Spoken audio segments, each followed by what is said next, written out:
Coming up on our newscast, the number of new COVID-19 infections continues to decline in the nation. Authorities announced the outdoor mask mandate will be lifted from Monday. Fighting rages on in Ukraine's east and south. Russia aims to secure Donbas and Mariupol. NATO Deputy Secretary General fears the war could go on for years. The South Korean government is raising natural gas prices from May. Electricity bills could also go up as the President-elect's transition team plans to bring prices closer in line with actual costs.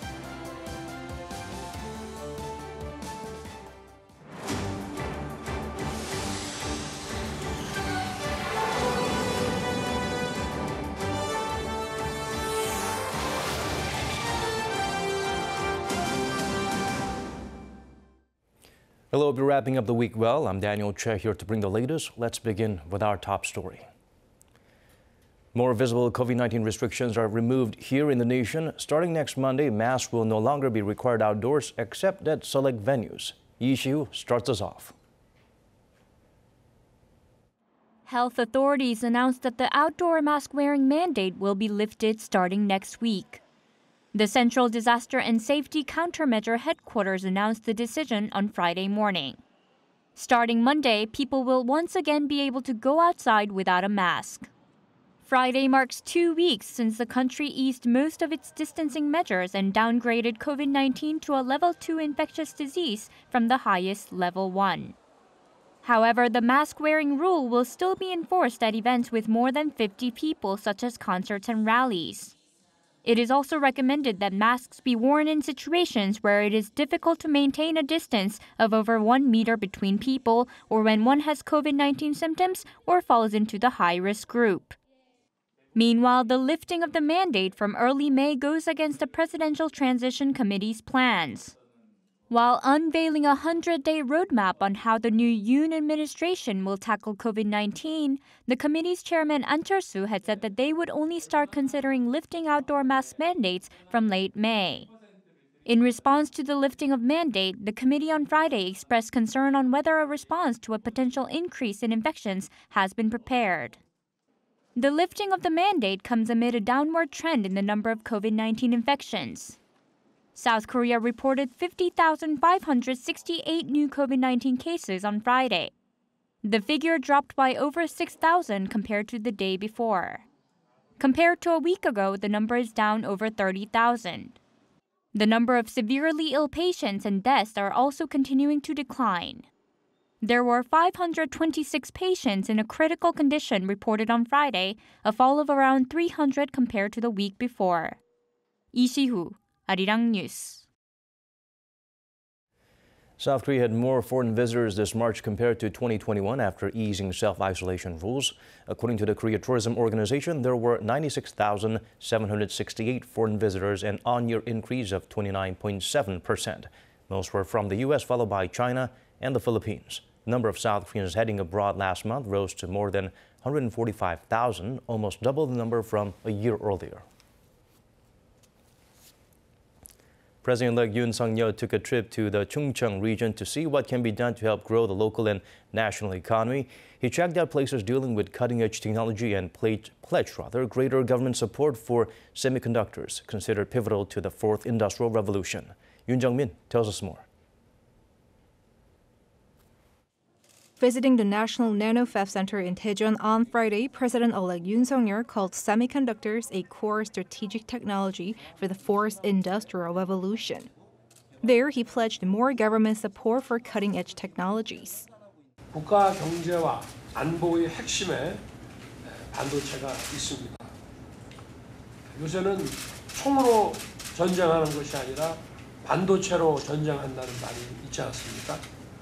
The president-elect reiterated his campaign pledge to make Korea a semiconductor powerhouse and said his government will provide support for collaboration between corporations and universities.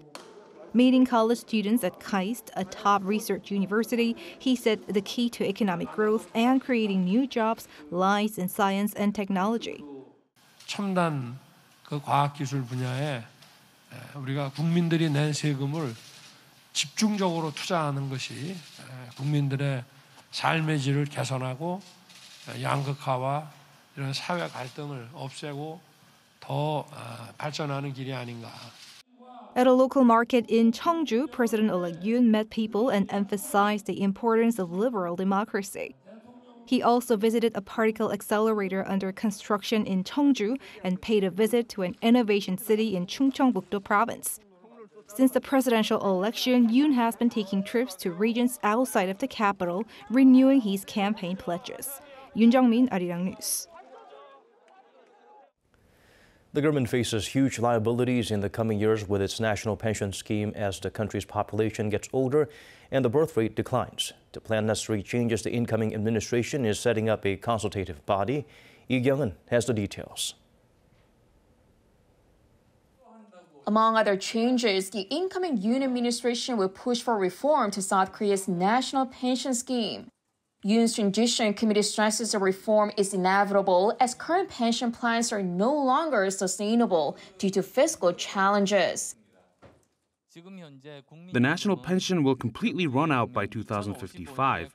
At the current pace, those born after 1990 will not be able to get any pension once they hit 65, despite making contributions all their lives. When factoring in the decline in birth rate that it is record low of 0.8%, the committee expects the money to run out even sooner than 2055. Details on the reform plan have not been announced, leaving it up to the new government to decide. But the committee did emphasize that the decision should be made based on public consensus, citing other countries that have successfully carried out reforms to their national pension schemes. Sweden reached a social agreement following 10 years of careful consultation. The UK conducted a 100-day public debate, which concluded with its current reform plan. As a way to draw active participation from the public, the Transition Committee says the incoming administration will set up a special consultative body. It's not been decided whether the body will belong to the presidential office, the National Assembly, or a civic group. The Transition Committee says the key is to choose an organization that can prevent it from being affected by political influence from any particular side. Once set up, it'll be in charge of planning reform to the basic pension, national pension, and special occupational pensions. They will largely see an increase to the basic pension, given the fact that nearly half of senior citizens live below the poverty line. And based on that, the committee will discuss how to modify the ratio of pension benefits and contributions to overcome certain fiscal challenges. Alongside pension reform, the Transition Committee proposed expanding cash welfare to minorities and revamping social service systems led by the private sector to generate creative programs as well as jobs. Lee Kyung-eun, Arirang News. The South Korean government is raising the price of natural gas by more than 8% in May. It's been kept artificially low the past years to help consumers. There could also be hikes in electricity bills to reduce losses at the state-run power company. Kim Hyun-sung provides a glimpse of what to expect. Household gas prices are going up once again. The Ministry of Trade, Industry and Energy on Friday said that it will jack up prices of natural gas by more than 8% starting from the 1st of May. Households will see their gas bills rise 8.4%. That means the average household will have to pay almost $2 a month more than before. And commercial users will see a price hike of between 8.7% and 9.4%. This is the second month in a row of price hikes, as the ministry previously raised gas prices at the start of April. It said that the hikes were an inevitable choice, following a price freeze since 2020. Electricity may also soon cost more. President-elect Yoon Suk-yeol's transition team on Thursday said that the new administration will match the price to cost for energy. The comment has led to speculation that electricity prices will go up later in the year after the new administration settles in. Yoon's team said this will help reduce the Korea Electric Power Corporation's deficit, which last year amounted to more than $4.6 billion. Meanwhile, the government is making some efforts to bring down prices at the pumps. From May 1st, the government is cutting petrol, diesel, and LPG taxes by 30%, the biggest discount ever. It had already been cutting fuel tax by 20% since last November. But with Russia's invasion of Ukraine driving up crude oil prices to over $100 per barrel, the government decided to extend this discount to the end of July and expand it to 30%. This discount might not bring prices down that much, though, as the Korean won has been weakening against the dollar, meaning oil imports will cost more, canceling out some of the effect of the tax cuts. Kim Hyun-sung, Arirang News.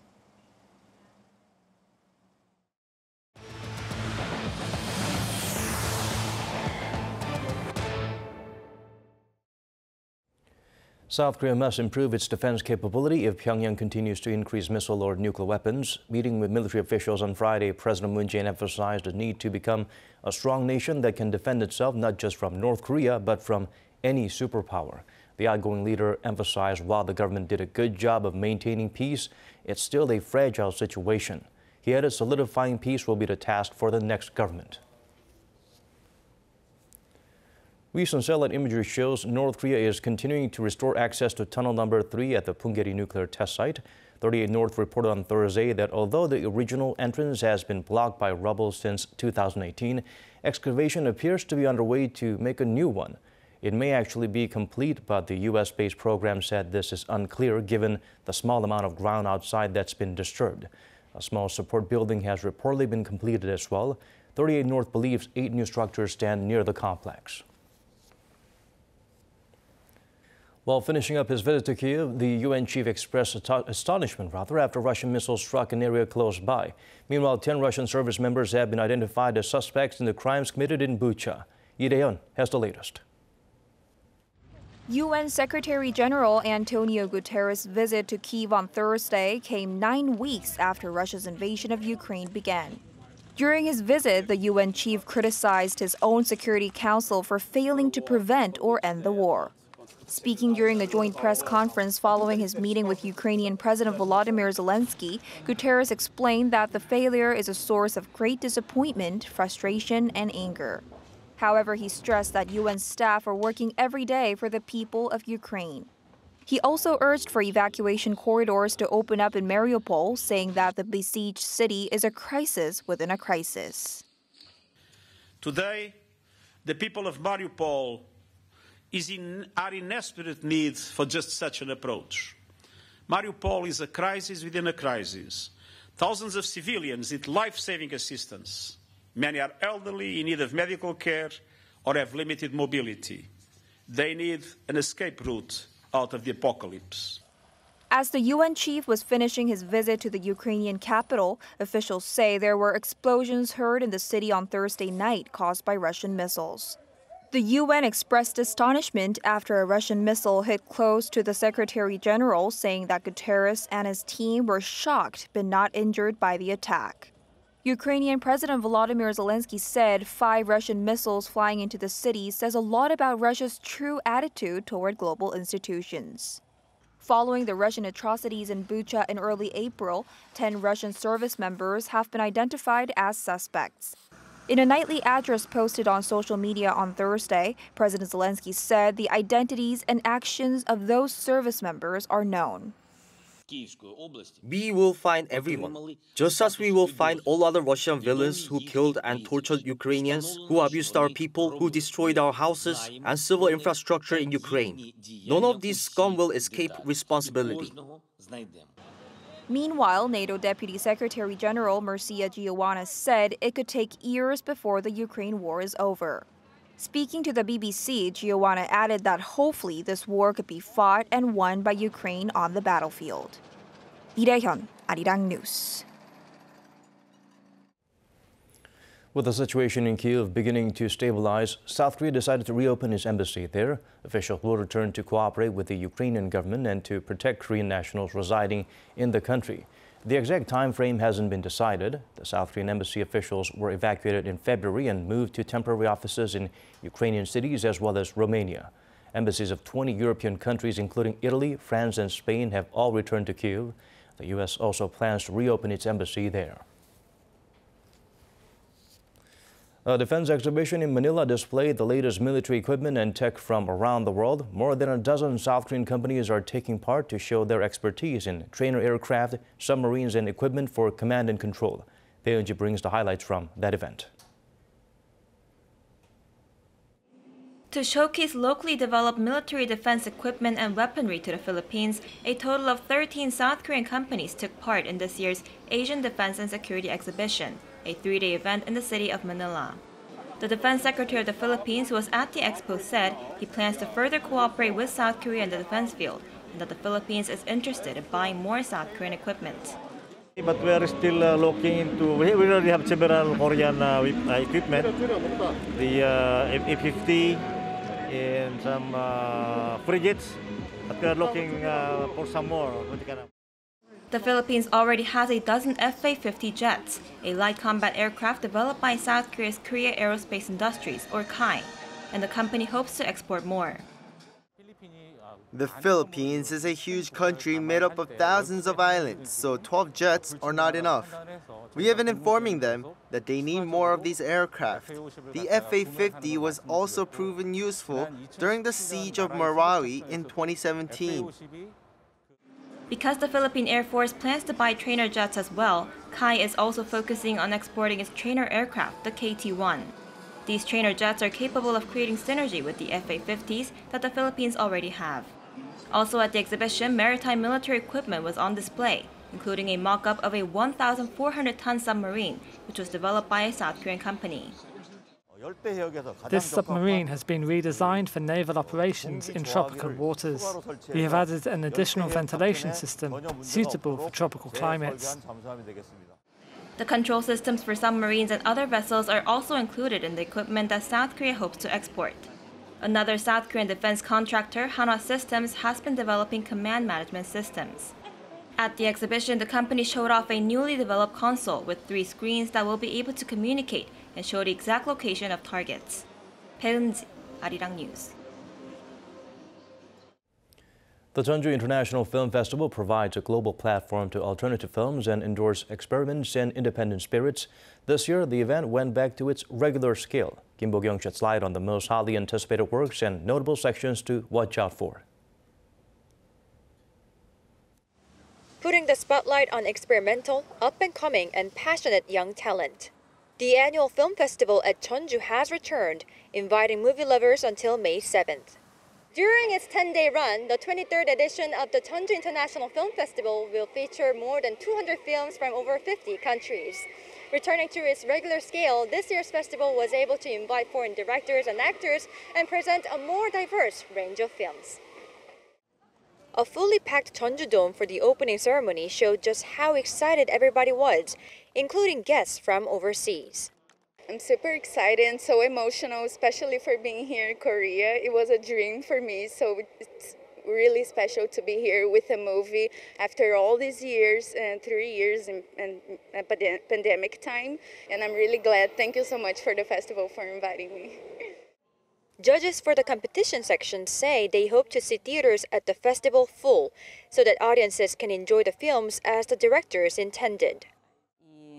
There's a technical aspect to the experience that theaters give, which directors intend to provide with the way things are shot and the sound is recorded. Directors can also communicate with the audience, letting them know how they felt and thought about the film. I always find very interesting the Korean competition here because you can find here more this kind of more maybe independent films by new filmmakers, not the big blockbusters of this more audience-oriented film. For me, they are always quite interesting because I think there are a new look on Korean reality, on the problems of younger people, these kind of things. There are also lots of other attractions at this year's festival. One of them is retrospective showcase of director Lee Chang-dong's films, including Peppermint Candy and Burning, which have been digitally remastered and screened in 4K for the first time. There will also be the world premiere of his latest short called Heartbeat. The short film Heartbeat has been created as a part of a project about depression that was commissioned by the World Health Organization. I was the earliest to finish my film, so I decided to release it now.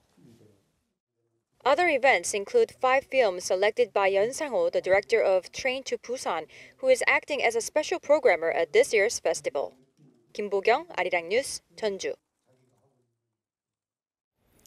After more than 2 years of battling the pandemic, South Korea is taking measures to get life back to normal. It's been 2 weeks since the country lifted the majority of its restrictions. Choi Min-jung went out to check out what's changed. Well, now it's currently past midnight, and as you can see behind me, the streets of Punggye are fully packed with people. After more than 2 years of trying to stem the spread of COVID-19, South Korea has made a bold move of removing its social distancing measures. From April 18th, limits on social gathering sizes were lifted, and businesses could operate for 24 hours a day. I felt like I wasn't given enough time to spend with my friends, but thanks to the easing of restrictions, I can still hang out until this time, so it's great. Most business owners also welcome the news. There are more company get-togethers. We've been getting more reservations for groups of 10 to 20 people. More restrictions have been eased in movie theaters. Previously, snacks were only allowed outside the theaters, but now people can enjoy them while watching movies. I actually came here because I can now have popcorn while watching a movie. I think I'll enjoy the movie more now. If you take a look at a slot for past 2 a.m. next week, seats are already almost fully booked, despite it being very late at night. Eating is also allowed at other indoor venues as well, like indoor sports stadiums. More than 3,000 people are here to enjoy the Korean Basketball League, and many of them are eating hamburgers and hot dogs. I had some chicken and beer with my friends while watching the game. It feels great to be able to watch and enjoy the games with some food, just like we could 2 or 3 years ago. Last year, it didn't feel like the playoffs were finals due to the antivirus measures, but now we can see fans cheering for the semifinals as if they were the finals. We will try hard to get good results in the finals and hope more fans come and cheer for us. The country seems well on its way to getting life back to normal, but all eyes are now on South Korea's decision regarding the outdoor mask mandate. Health authorities on Friday announced that the mask requirement for outdoors will be partially lifted from May 2nd. The announcement comes in contrast to the Presidential Transition Committee's earlier comments that said the new administration would decide on the fate of outdoor mask requirements in late May. The public seems to have mixed reactions. They say the situation is less serious now, so I feel happy to be able to take my mask off. Even with the virus situation improving, I think it's important that people with health issues still wear masks to protect themselves. An expert says that the lifting of the outdoor mask mandate comes following the falling number of infections, but still stressed that it is important to remain vigilant. More than half the country's population have not been infected. Considering that, we must maintain mask mandates for indoor venues to protect seniors who are at high risk. Likewise, many would say that it's crucial to find the best way to coexist with the virus, whether that includes the lifting of social distancing rules or readjusting to new post-pandemic lifestyles. Choi Min-jung, Arirang News.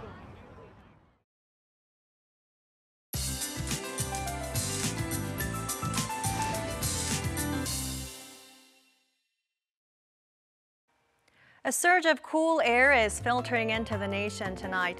This will make conditions stay relatively breezy across South Korea until Sunday. Maximum temperatures in the capital region will be nearing 17 to 18 degrees Celsius. This is about 4 to 5 degrees lower than the seasonal norms. While cloudy skies will take over until tomorrow, warm sunshine will prevail on Sunday.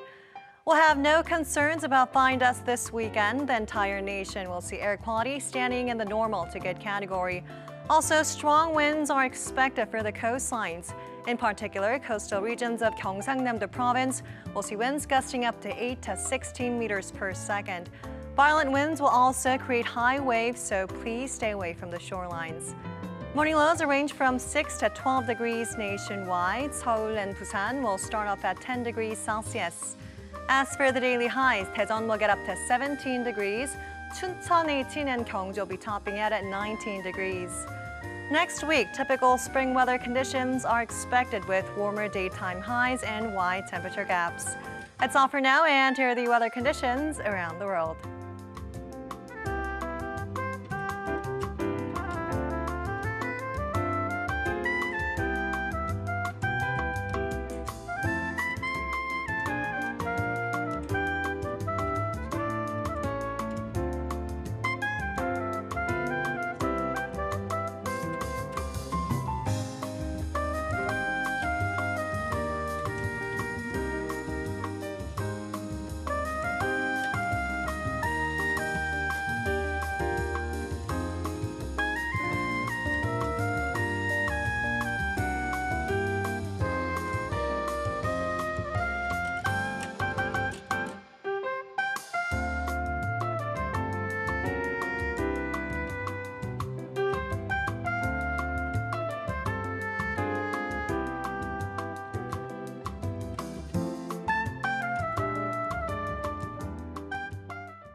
It's time to wrap things up. As always, thank you for staying with us.